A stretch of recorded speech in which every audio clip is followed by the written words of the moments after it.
Uniform civil code पर AIMIM प्रमुख असदुद्दीन ओवैसी का बयान सामने आया है। यूसीसी देश की खूबसूरती का ध्रुवीकरण। ओवैसी का बयान, मैं इसके पक्ष में नहीं हूं। ओवैसी ने कहा कि गुजरात में सरकार से बिना अनुमति लिए कोई धर्म परिवर्तन क्यों नहीं कर सकता। अगर कोई धर्म परिवर्तन करना चाहता है तो आपसे क्यों पूछे।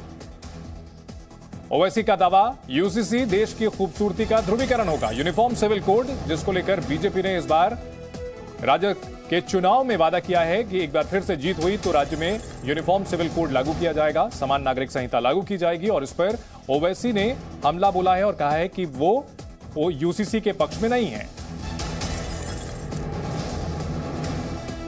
मैं तो जब जस्टिस चौहान लॉ कमीशन के चेयरमैन थे, जब उन्होंने सबसे राय दी, हमने लिख कर दिया कि हम यूसीसी के खिलाफ हैं।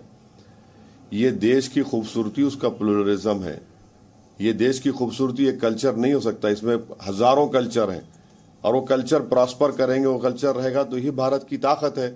आप यूसीसी की बात कर रहे हैं तो गुजरात में कोई धर्म परिवर्तन नहीं कर सकता बगैर सरकार से परमिशन लिए। क्यों भाई, आप कौन होते हैं? मैं धर्म परिवर्तन करना चाह रहा हूं तो आपसे क्यों पूछूं?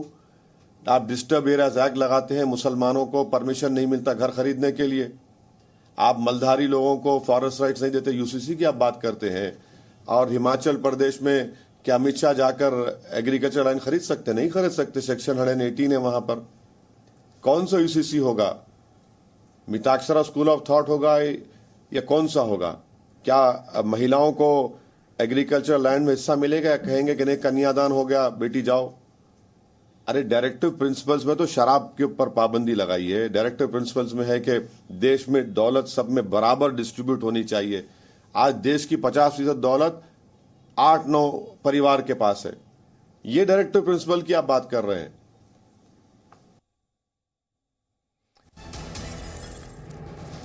यूसीसी को लेकर ओवैसी का बयान और दावा किया उन्होंने कि यूसीसी ही देश की खूबसूरती को तोड़ने का ध्रुवीकरण होगा। वो इसके पक्ष में नहीं है। असदुद्दीन ओवैसी एआईएमआईएम अध्यक्ष, जिन्होंने यूसीसी लाने का विरोध किया है।